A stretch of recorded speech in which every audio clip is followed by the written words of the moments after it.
The rain was hammering against the windshield, blurring the red and blue strobe lights into a chaotic, dizzying dance. Inside the sedan, Alana Vance watched the side mirror as the officer approached, his hand resting casually, dangerously, on his holster. He tapped the glass with his flashlight, thwack, thwack, thwack, a rhythm of arrogance she knew too well. He thought he had stopped just another suspicious driver in a neighborhood where she didn't belong. He thought he held all the cards. What Officer Bradley Miller didn't know was that the woman he was about to drag out of her car wasn't a criminal. She was the one who had just been hired to fire him. He was about to make the biggest mistake of his life, and the body cam was rolling. It was 11:15 p.m. on a Tuesday in Oakhaven, the kind of night where the humidity makes the air feel heavy, sticking your shirt to your back even with the AC running. Alana Vance sighed, gripping the steering wheel of her grey Volvo. She was exhausted. The drive from Chicago had taken 6 hours, mostly because she'd stopped to take a call from the mayor, hashing out the final details of her contract. She hadn't even checked into her temporary housing yet. The boxes were still piled high in the back seat, covering the rear window. She was dressed for comfort, a charcoal hoodie, leggings and running shoes. She didn't look like a high-ranking official. She looked like anyone else trying to get home on a rainy Tuesday. She signaled a left turn onto Weaver Street. It was an affluent area, lined with colonial houses set far back from the road, protected by manicured hedges and high-tech security systems. It was also the shortcut to the extended stay hotel where the city council had booked her room. As she straightened the wheel, the interior of her car exploded with light. Blue. Red. Blue. Red. "Great," Alana muttered, her eyes darting to the speedometer. She was doing 28 in a 30 zone. Her tags were current. She hadn't drifted lanes. She pulled over, killed the engine, and rolled down the window. The rain immediately began to soak the interior of the door panel. She placed both hands on the top of the steering wheel, 10 and 2, and waited. In the side mirror, she saw 2 figures exit the patrol car. The first, the driver, was a large man, broad-shouldered with a buzz cut that looked severe under the streetlights. This was Officer Bradley Miller. He walked with a swagger that suggested he owned the pavement beneath his boots. Trailing behind him was a younger officer, slight of build, looking like his uniform was a size too big. That was Officer Jeremy Klein, 3 months out of the academy, and still terrified of making a mistake.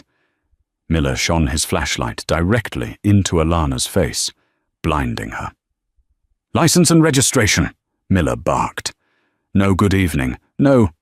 Do you know why I stopped you?" Just a demand. Alana squinted against the glare. "Officer, could you lower the light, please?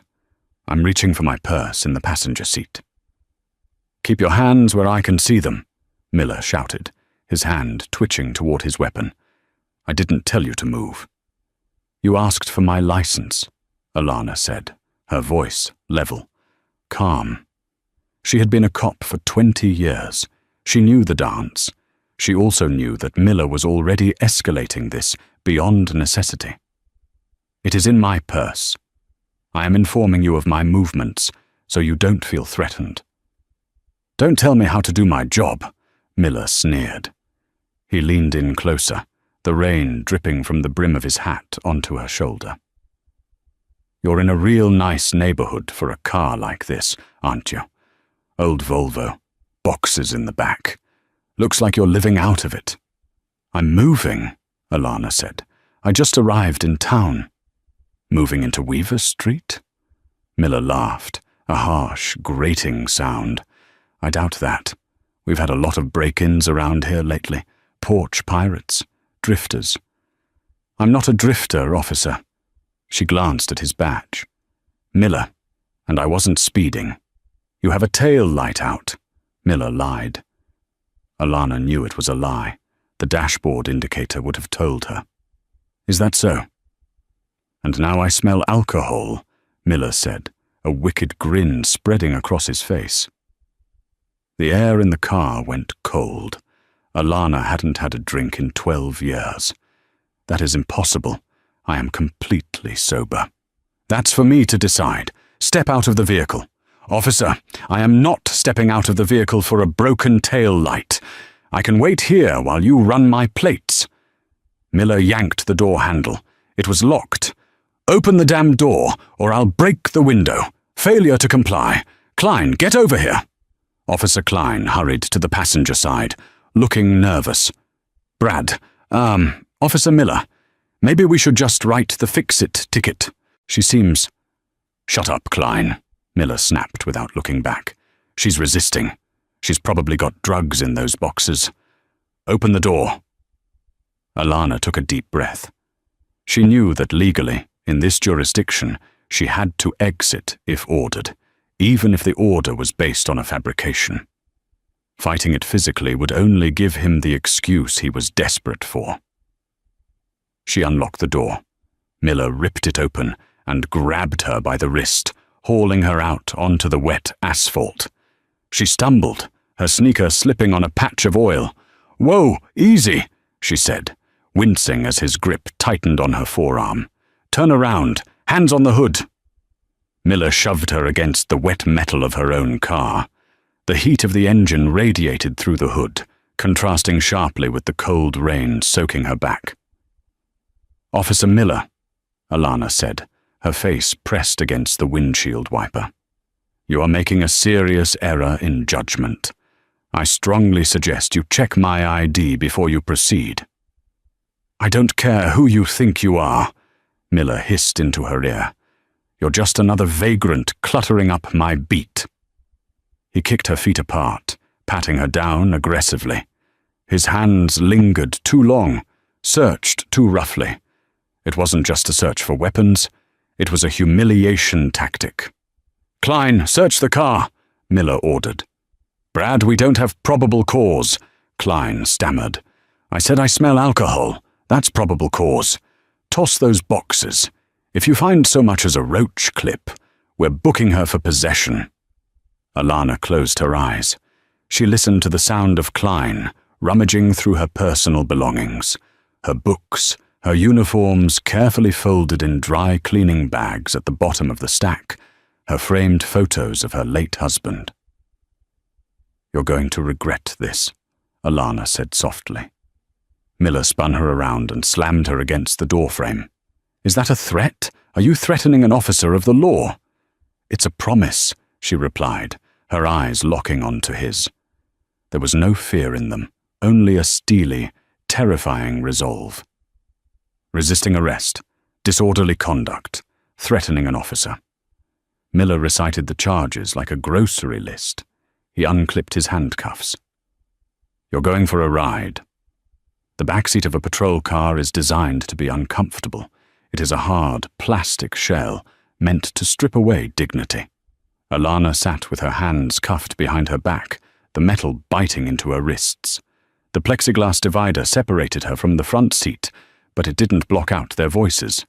Miller was driving fast, aggressive, taking corners hard enough that Alana slid across the plastic seat, unable to brace herself. "Did you see the look on her face?" Miller chuckled, glancing at Klein in the passenger seat. "Thought she was the Queen of Sheba." Klein was staring out the window, his knee bouncing nervously. "I don't know, Brad. She didn't have any alcohol on her. The breathalyzer at the station is going to blow zeros. And those boxes, I saw a picture frame. It looked like a graduation photo, a law degree or something." "So? Lawyers get arrested too," Miller scoffed. "Besides, we aren't charging her with door UI. We're charging her with disorderly and resisting. She refused to exit the vehicle. She threatened me. That's enough to hold her overnight. By the time she sees a judge, she'll be begging to plead out just to go home." Alana sat silently, memorizing every word. She was running a mental tally of the policy violations. 1. Pretextual stop without valid cause. 2. Excessive force. 3. Unlawful search of a vehicle. 4. Failure to Miranda. 5. Conduct unbecoming. But more than the policy, it was the culture. Miller was comfortable. He wasn't afraid of being caught because he clearly had never been disciplined for this before. He was the product of a broken system, the very system she had been brought in to fix. "Hey," Miller called back to her, watching her in the rearview mirror. "You got anyone to call? Maybe a pimp?" Alana didn't blink. "I'd like to speak to the watch commander as soon as we arrive." Miller burst out laughing. "The watch commander? You think Sergeant Davids is going to listen to you? Davids and I play poker on Thursdays. He's going to laugh you right into a holding cell." "We'll see," Alana said. They pulled into the precinct Sally Port, the heavy garage door rattling shut behind them. The harsh fluorescent lights of the garage buzzed overhead. Miller hauled Alana out of the car, gripping her bicep tight enough to bruise. "Walk!" He shoved her toward the intake door. As they entered the station, the smell hit her. Stale coffee, floor wax, and old sweat. It was the smell of every precinct in America. The booking area was busy. 2 other officers were processing a drunk and disorderly at the counter. Miller paraded her through the center of the room, making sure everyone saw his catch. "What do we have here, Miller?" asked the desk sergeant, a heavy-set man named Davids, just as Miller had predicted. He was chewing on a toothpick, looking bored. "Resisting disorderly, threatening an officer," Miller announced proudly. "Pulled her over on Weaver. Suspiciously packed car, refused to exit. Tried to fight me." "Feisty," Davids grunted, not even looking up from his computer. "Name?" Miller grabbed Alana's purse, which he had confiscated, and dumped the contents onto the counter. Lipstick, a wallet, a phone, and a heavy leather folio slid across the surface. "Check her ID, Klein," Miller said. Klein picked up the wallet. His hands were shaking slightly. He flipped it open and pulled out the driver's license. "Alana. Vance," Klein read. "From Chicago." "Vance," Davids repeated, pausing his typing. The name hung in the air for a second. It sounded familiar to him, but he couldn't place it. "Booker," Miller said, reaching for the handcuffs key to transfer her to the holding bench. "I'm going to go write up the report. I want to make sure I get the threat down word for word." "Wait," Klein said. His voice cracked. He was staring into the open wallet. He hadn't just pulled out the driver's license. Behind the license, tucked into a clear plastic sleeve, was a badge. But it wasn't a standard patrolman's star. It was gold, an eagle shielding a shield, and next to it was a folded letter on official city letterhead. "Brad," Klein whispered, his face draining of all color. "Brad, look at this." "What? Did she have a fake badge? Impersonating an officer? Add it to the list." Miller laughed, walking back to the counter. "No, Brad, it's not fake." Klein slid the leather folio across the counter toward Sergeant Davids. Davids looked down. He spat his toothpick out. He stood up so fast his chair rolled back and hit the wall with a loud bang. The room went silent. The other officers stopped processing the drunk. Everyone looked at Davids. Davids looked at the gold badge. Then he looked at the letter. "To all precinct commanders. From Office of the Mayor. Subject, appointment of new Chief of Police. Please welcome Chief Alana Vance, effective immediately." Davids slowly lifted his eyes to look at the woman in the handcuffs. She was wet, her hair plastered to her forehead, standing in dirty sneakers and a hoodie. But the way she stood, shoulders back, chin up, eyes drilling into him, suddenly made sense. "Officer Miller," Davids said, his voice trembling. "Yes, Sarge?" Miller was still grinning, oblivious. "Take the cuffs off," Davids whispered. "What? Why? She's—" "I said take the damn cuffs off!" Davids roared, his face turning a deep shade of purple. Miller flinched. "Sarge, what's going on? She's a suspect." "No, you idiot!" Alana spoke for the first time since entering the station. Her voice wasn't loud, but it carried the weight of a gavel striking a sounding block. "I'm not a suspect." She turned her head to look Miller dead in the eye. "I'm your boss." Miller froze. The color dropped from his face, like water draining from a tub. He looked at the ID on the counter, then back at Alana. "Chief," he squeaked. "Unlock them," Alana commanded. Miller's hands shook so badly he couldn't get the key into the hole. He scratched the metal against the cuffs 3 times before finally catching the mechanism. The cuffs clicked open. Alana rubbed her wrists. She didn't look at her red marks. She looked around the room, making eye contact with every single officer present. "My name is Chief Vance," she announced to the silent room. "I was hired to clean up this department, to root out the bullies, the liars, and the lazy." She turned back to Miller, who looked like he was about to vomit. "Officer Miller, I believe you mentioned something about a threat earlier." Miller couldn't speak. He just stared at his boots. "You were right," she said, leaning in close so only he could hear. "I am a threat. I am a threat to everything you think you can get away with." "Sarge," Alana said, her voice snapping back to command volume, "I want Miller's badge and gun. Immediately. Place him on administrative leave, pending an internal investigation." "Chief, please," Miller stammered. "I didn't know. I thought—" "You thought I was nobody," Alana cut him off. "And that is exactly the problem. You treat people based on who you think they are, not what they've done. And Klein—" The rookie jumped. "Yes. Yes, Mom." "You knew it was wrong," she said, her expression softening just a fraction, but still hard as stone. "You knew he was lying about the alcohol. You knew he didn't have cause. And you said nothing. You searched my car anyway." I'm sorry, Chief. He's my FTO, field training officer. I didn't know what to do." "You do now," she said. "Get into my office. We have a lot of paperwork to do. And someone get me a towel." The chief's office was situated on the 2nd floor, overlooking the bullpen. It was a fishbowl, surrounded by glass walls with blinds that were currently pulled open. Every officer, detective, and clerk downstairs could see the lights on at midnight. They could see the silhouette of their new boss, still wearing a rain-soaked hoodie, pacing behind the heavy oak desk that had belonged to her predecessor. Alana Vance shivered, but not from the cold. She was running on adrenaline and a simmering rage that she had learned to control over 2 decades of police work. Seated across from her were 3 men.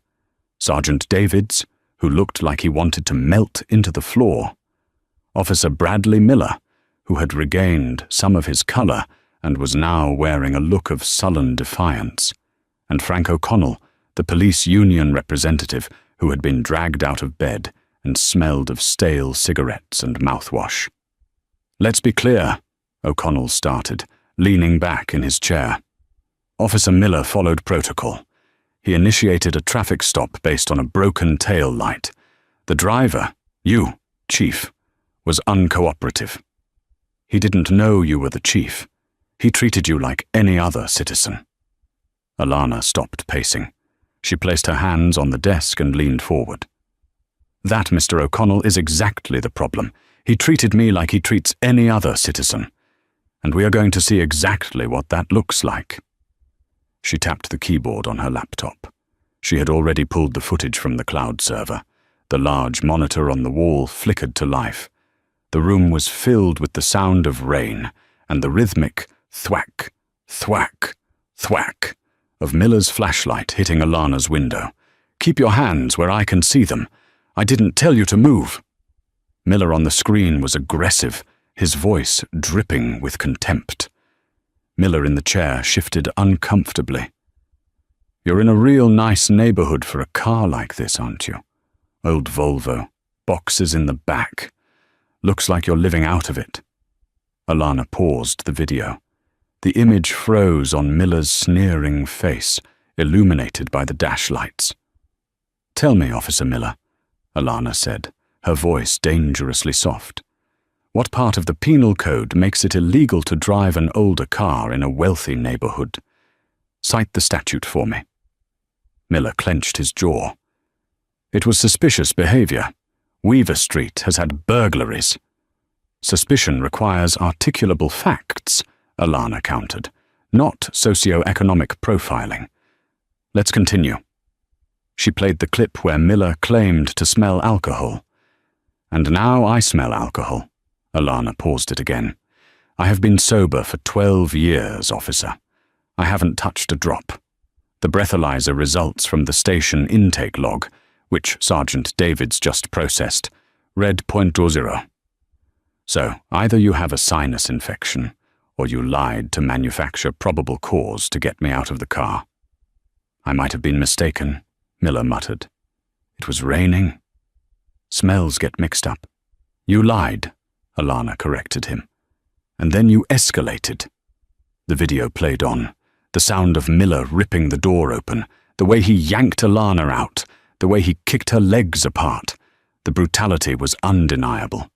It wasn't the worst beating ever caught on tape, but it was the casual nature of it, the ease with which he stripped a woman of her rights, that was chilling.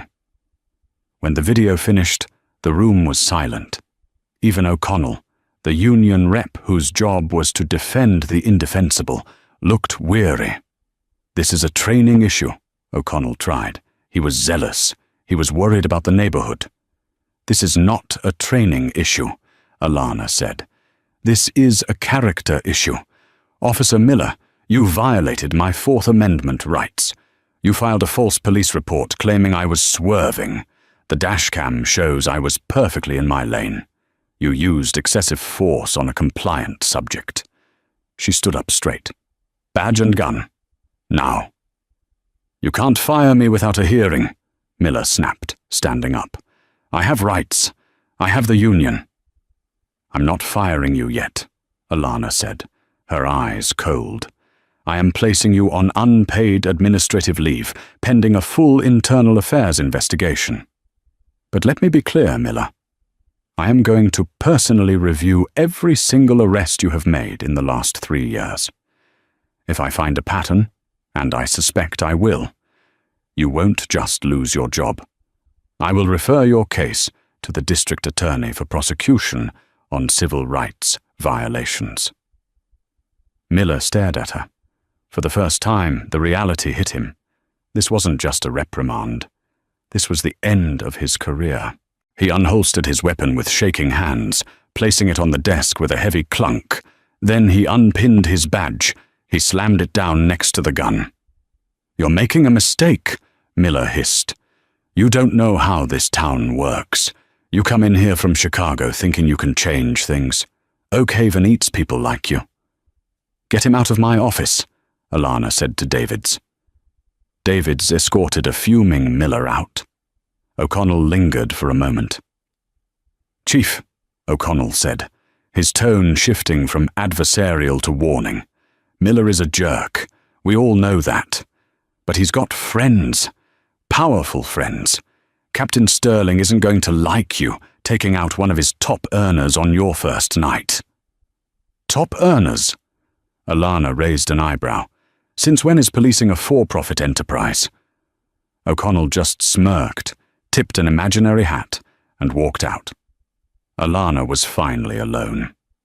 She slumped into the leather chair, the adrenaline fading, leaving her exhausted. She looked at the gold badge on her desk. Miller's badge. "Top earners," she whispered to herself. She pulled a fresh notepad from the drawer. She wasn't going to the hotel tonight. She had work to do. By 7:10 a.m., the Oak Haven precinct was buzzing with the morning shift change. The rumor mill had been working overtime. Every cop in the building knew that the new chief, a black woman from Chicago, had been arrested by Miller, and that Miller was now gone. The atmosphere was tense. Officers huddled in corners, whispering. When Alana walked out of her office to get coffee, the room went dead silent.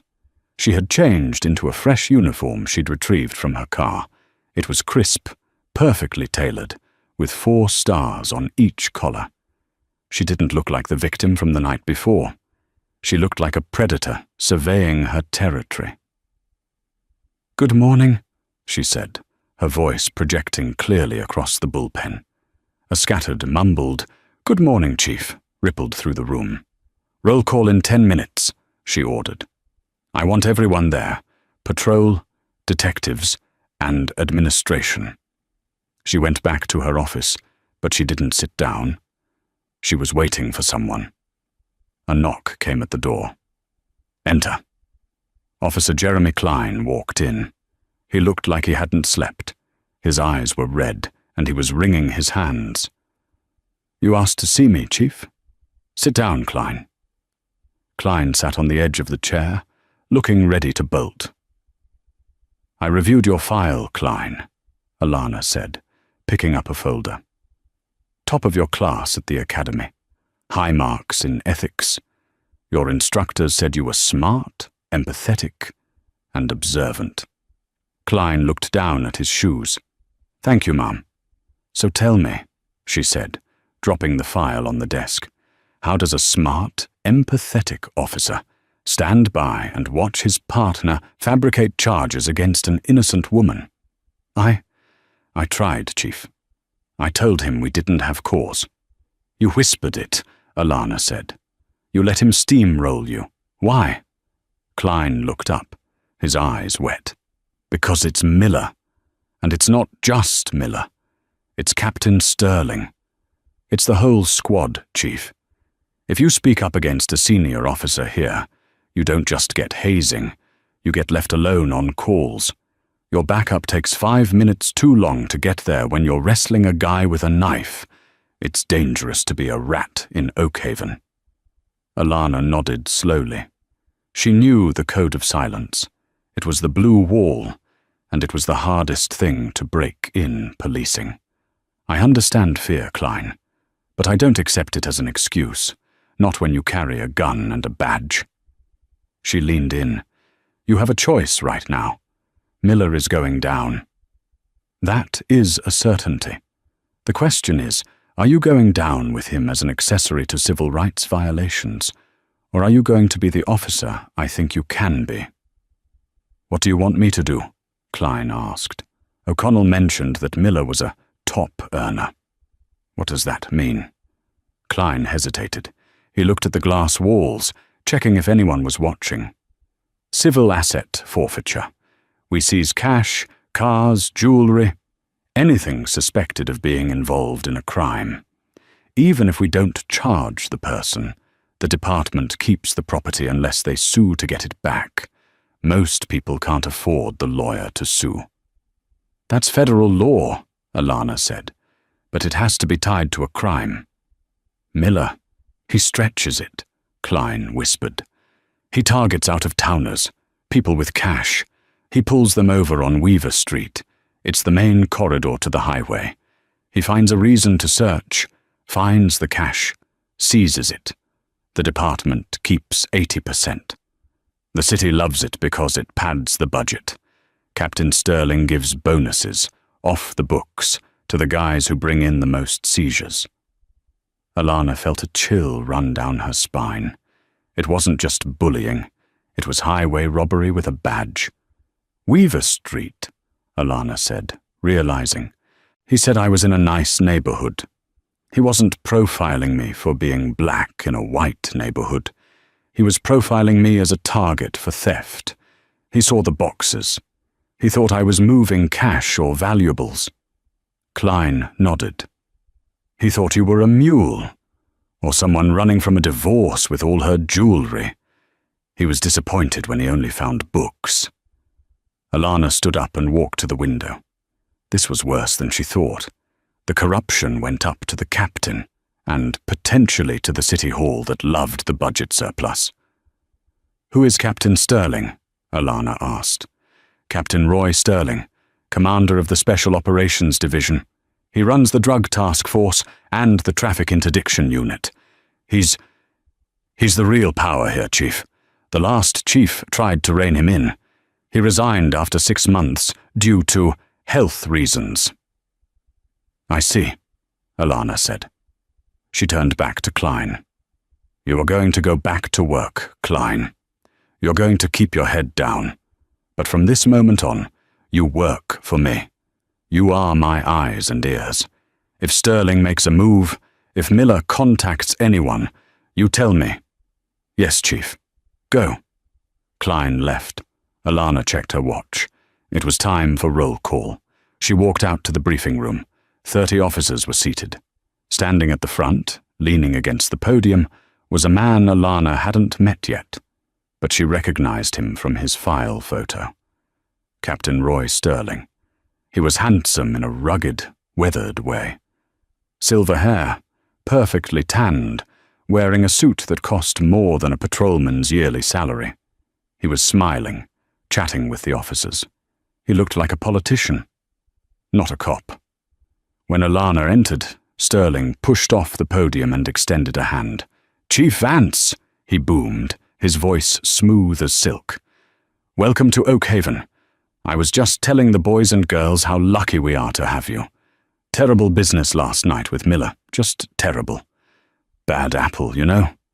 Glad you nipped it in the bud." He was smooth. He was trying to distance himself from Miller immediately, painting him as a rogue agent. Alana took his hand. His grip was firm, his palms dry. "Captain Sterling," Alana said, keeping her face neutral, "I understand Miller was one of your top earners." Sterling's smile didn't falter, but his eyes hardened. Miller had a nose for contraband.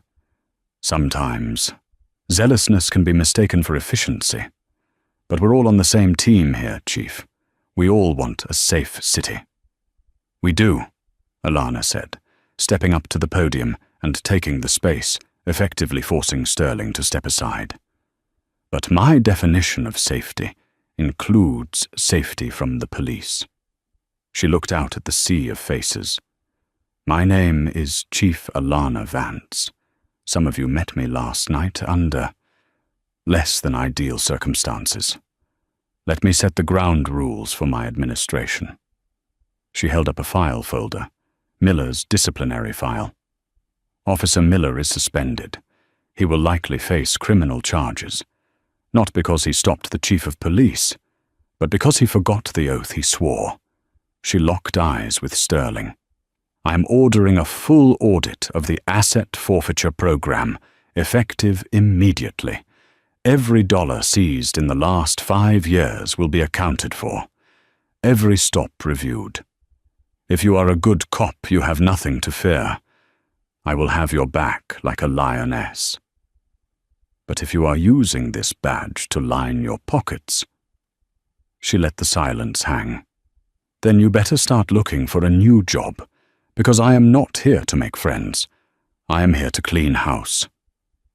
The room was deadly silent.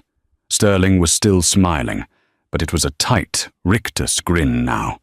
He gave a slow, deliberate clap. "Well said, Chief," Sterling said. "Well said." Alana knew, right then and there, that she had just declared war. Miller was just the pawn. Sterling was the king, and he wasn't going to go down without a fight. Later that afternoon, Alana was in her office going through the seizure logs. The numbers were staggering. Millions of dollars seized from out-of-state drivers on Weaver Street. Her phone rang.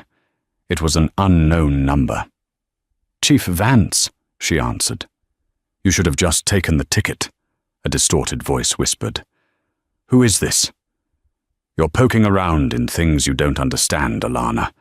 Oak Haven has a way of handling problems. Miller was a gentle warning. The next one won't be." The line went dead. Alana looked at her phone, then out the glass wall. Sterling was down in the bullpen, laughing with a sergeant. He looked up, saw her watching, and gave a small wave. Alana didn't wave back. She picked up her desk phone and dialed the one number she knew she could trust, an old contact at the FBI. "Agent Holloway." "No, sorry, Habit," She corrected herself, dialing a different number. "Agent Ross? It's Vance. I need a favor. I need a forensic accountant, and I need a federal warrant. I think I just found a racketeering ring inside my own police station." The war had begun. 2 weeks had passed since the incident on Weaver Street. The rain had cleared, but a different kind of storm was brewing inside the Oak Haven Police Department. Alana Vance had been sleeping an average of 4 hours a night. Her days were spent navigating the bureaucratic maze of City Hall, shaking hands with council members who were suspiciously eager to ignore the department's internal issues. Her nights, however, were spent in the basement of a safe house 10 miles out of town, poring over boxes of financial records with Special Agent David Ross. Ross was an old friend from her Chicago days, a forensic accountant who could find a missing penny in a haystack of receipts. He looked up from a stack of seizure logs, rubbing his tired eyes. "Alana, this is worse than we thought," Ross said, tapping a spreadsheet. "Sterling isn't just skimming. He's running a laundromat. Look at this." Alana leaned in. The spreadsheet tracked the seized assets from the Weaver Street stops. 80% of these seizures are cash, Ross explained. According to the logs, the money is deposited into the department's discretionary fund. But if you cross-reference the bank deposits with the seizure receipts, there's a lag. Sometimes 3 days, sometimes a week. They're holding the cash, Alana realized. And when it finally hits the bank, it's light. Consistently 15% light, Ross said. They skim the top before it even gets logged officially. But here is the kicker. The discretionary fund is being used to pay vendors that don't exist. Blue Line Consulting, Sterling Security Solutions, Oak Haven Tactical, all shell companies registered to P.O. boxes in Delaware. "Sterling," Alana whispered. "He's stealing from the people and then stealing from the city." "We have enough for a RICO case," Ross said. "But we need to catch him in the act. We need to link him directly to the cash flow." Back at the precinct, the atmosphere was poisonous. Captain Roy Sterling moved through the halls like a shark in a tank. He was charming, smiling, patting officers on the back, but his eyes were constantly scanning. He knew Alana was digging. He just didn't know how deep. Sterling walked into the locker room, where Officer Klein was changing for his shift. The room emptied out quickly. Nobody wanted to be near the captain when he was in a mood. "Klein," Sterling said, his voice echoing off the metal lockers. Klein froze, one boot on, one boot off. "Yes, Captain?" Sterling leaned against a row of lockers, inspecting his fingernails. "You've been spending a lot of time in the chief's office lately. Fetching coffee, shining her shoes." "Just filing reports, sir. She has me updating the logs." "Logs," Sterling mused. He stepped closer, towering over the young officer. "You know, Klein, loyalty is a rare currency these days. Miller was loyal. Now he's sitting at home, watching daytime TV, waiting to see if he's going to prison. You don't want to end up like Miller, do you?" "No, sir." "Good, because I hear things. I hear the chief is unstable. I hear she's paranoid. Maybe she's even using, the stress of the job. Recovering alcoholics often relapse. It would be a tragedy if she were found with something she shouldn't have." Klein's heart hammered against his ribs. He knew exactly what Sterling was implying. "A real tragedy," Sterling repeated, locking eyes with Klein. "If you see anything suspicious regarding the chief, you bring it to me first. Understand?" "Yes, Captain." Sterling patted him on the cheek, hard. "Smart kid." 2 days later, the trap was set. But not the one Sterling intended. Alana was in her office, reviewing the final preparations for the annual Oak Haven Police Gala, a black tie event happening that evening. It was the biggest night of the year for the department, attended by the mayor, the city council, and the wealthiest donors in the county. It was the perfect stage. She saw Sterling enter the bullpen carrying a gym bag. He walked straight to the evidence locker, keyed in his code, and went inside. 2 minutes later, he came out without the bag. 5 minutes after that, Klein knocked on Alana's door. He was pale and sweating. "Chief," he whispered, closing the blinds. "He did it. He told me to check your car before the gala tonight. He said I might find something interesting in the trunk." Alana nodded calmly. "Did you see him near my car?" "No, but Officer Reynolds did. Reynolds is on gate duty. He said Sterling went out to the lot about 20 minutes ago. Said he was checking the perimeter." Alana picked up her phone. "It's time," she texted Ross. "Green light." She looked at Klein. "Jeremy, you have a very important job tonight. You need to do exactly what Sterling expects you to do. Can you handle that?" Klein took a deep breath. He thought about Miller. He thought about the fear that had ruled this station for years. "I can do it." The Oakhaven Grand Hotel ballroom was dripping with crystal and gold. Waiters circulated with champagne flutes, while the city's elite mingled in tuxedos and evening gowns. Captain Sterling held court near the bar, looking dashing in his dress blues. He was laughing loudly, shaking hands, the picture of a confident leader. He watched the entrance like a hawk. At 8:15 p.m., Chief Alana Vance arrived. She wore her dress uniform, her gold badge gleaming under the chandeliers. She walked with a grace and power that silenced the room for a moment. She didn't look like a woman on the verge of a scandal. She looked like she owned the place. Sterling approached her, a predatory smile on his face.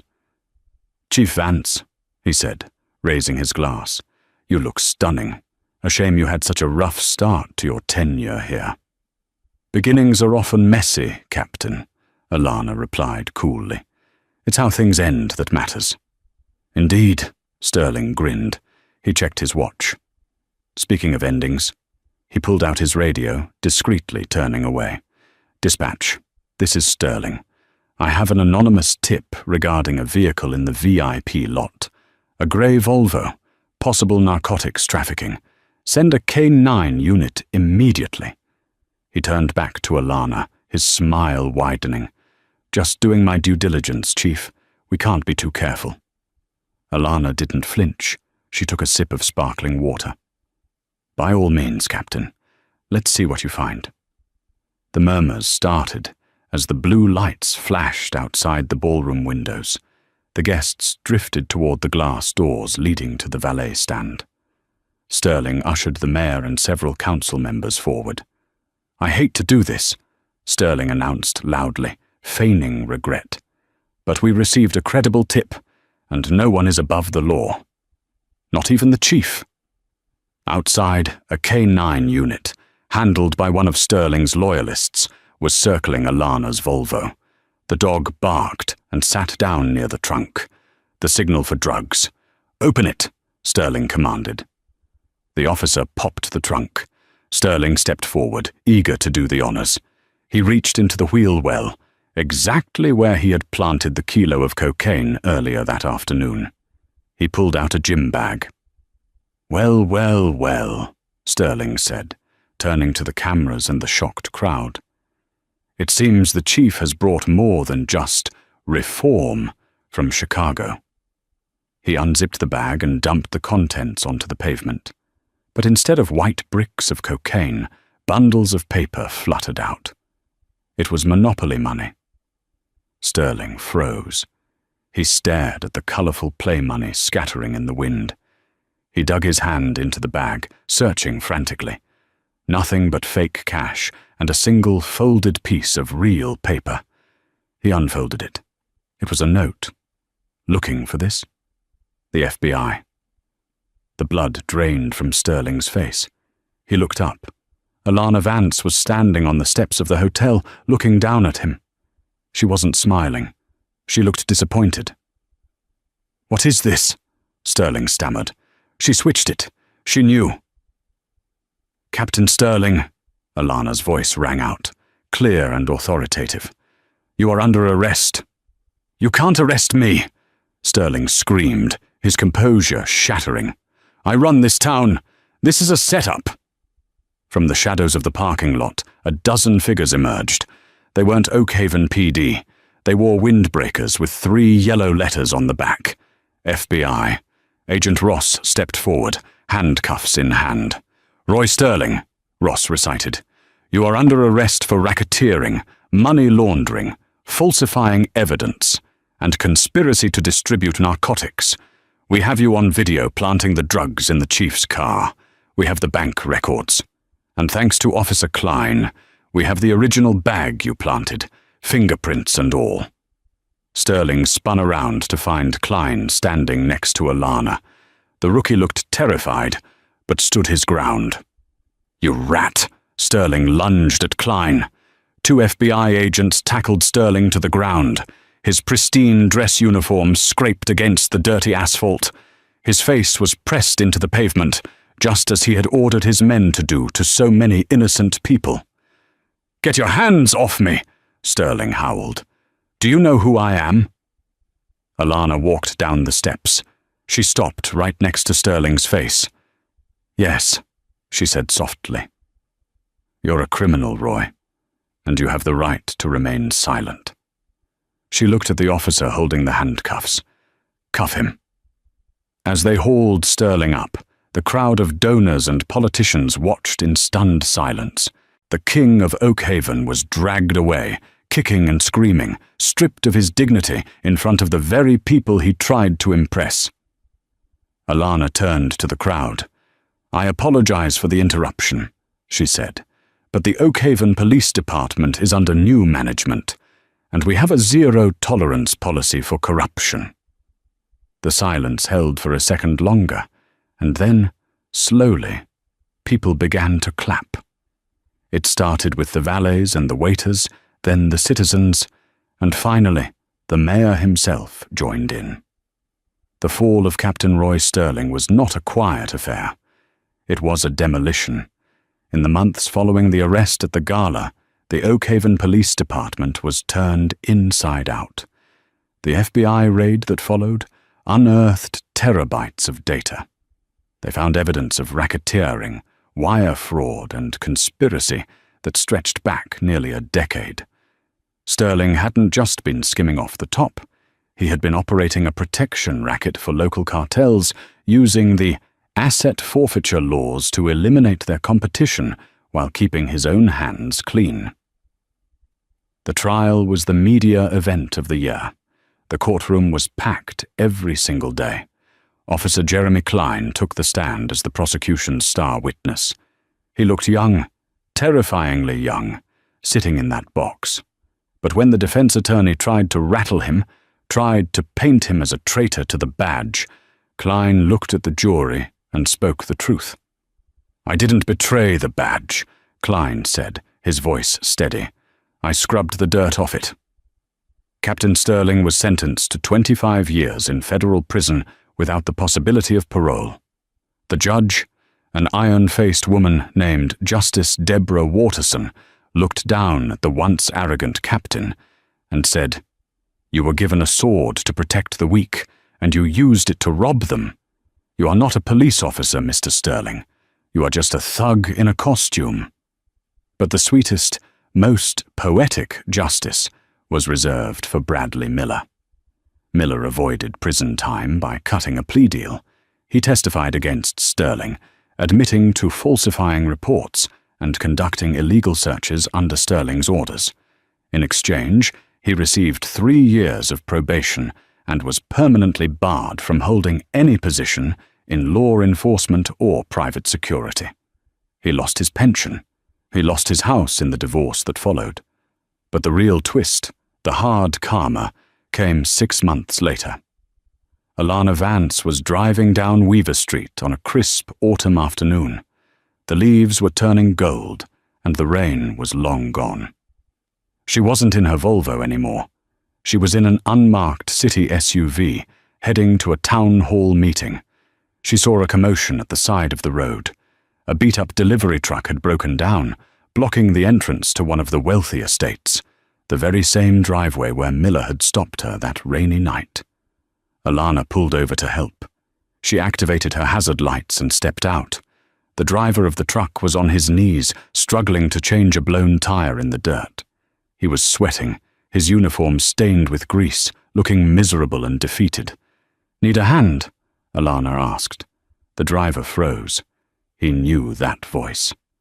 Bradley Miller looked up. He looked 10 years older.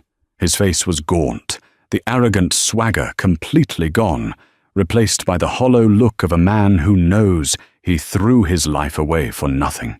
"Chief," Miller whispered. He scrambled to his feet, wiping his greasy hands on his pants, instinctively trying to stand at attention, then remembering he had no right to. "I'm not chief to you, Mr. Miller," Alana said calmly. "I'm just a citizen offering help." Miller looked at her, then at the shiny SUV, and then back at his own wretched, broken-down truck. The irony hit him like a physical blow. He was now the suspicious vehicle in the rich neighborhood. He was the one who didn't belong. He was the one people were calling the cops on. I don't have a jack," Miller admitted, his voice cracking with humiliation. "The company truck is piece of junk. If I don't make this delivery in 20 minutes, they're gonna dock my pay. I might lose this job too." Alana looked at him. She could have left him there. She could have called a tow truck and had him cited for blocking traffic. It would have been easy. It would have been justifiable. But Alana Vance was a police officer. A real one. "Pop the hood," she said.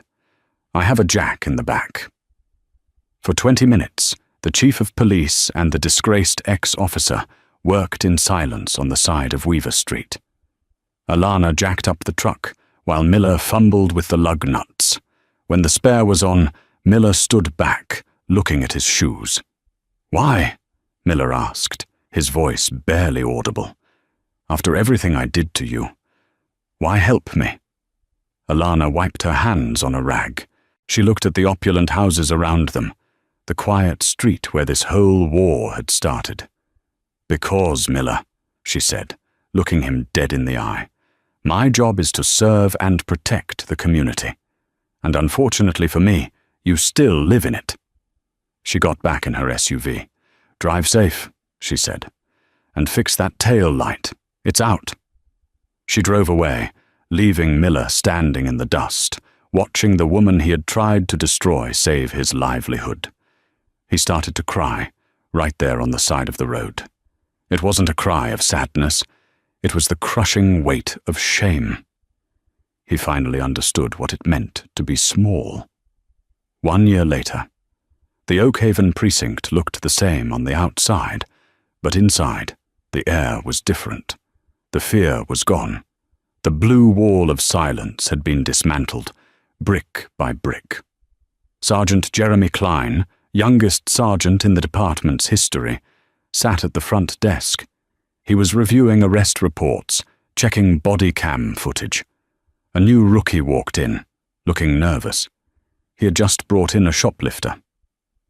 "Sarge," the rookie said, "the guy I brought in, he was stealing baby formula. He's got no ID, no cash. The store wants to press charges, but—" Klein looked up. "But what?" "But he looks hungry, Sarge, and he was polite. He didn't fight." Klein smiled. He thought of Alana Vance. He thought of the rainy night that changed everything. "Here's what you do," Klein said, pulling a $20 bill from his own wallet. "Go to the store manager, pay for the formula, tell them we're issuing a warning, this time, then drive the guy to the shelter on 4th and give him a list of food pantries." "But is that protocol?" the rookie asked. "It is now," Klein said. "We don't just enforce the law, rookie. We solve problems. Dismissed." Up in the glass office, Chief Alana Vance watched the exchange. She took a sip of her coffee. The storm was over. The sun was shining on Oakhaven. She opened her laptop. She had an email from the mayor. Subject: contract renewal. She didn't open it immediately. Instead, she looked at the framed photo on her desk. Her late husband. "We did it," she whispered. She hit reply. "I accept." That is the story of how one rainy night on Weaver Street brought down an empire of corruption. It reminds us that a badge is a symbol of public trust, not a license to bully. Alana Vance didn't just beat the bad guys. She proved that true strength isn't about how loud you can yell or how hard you can hit. It's about standing your ground when you know you're right. It's a lesson Bradley Miller learned the hard way, and one that changed Oakhaven forever. If this story had you on the edge of your seat, please hit that like button. It really helps the channel grow and lets us know you want more stories like this. Do you think Miller deserved his fate, or was Alana too kind in the end? Let me know your thoughts in the comments below. I read every single one. And if you haven't already, smash that subscribe button and ring the notification bell so you never miss a twist. We have a crazy story coming up next week about a judge who gets sued by his own cat. You don't want to miss it. Thanks for watching, and stay safe out there.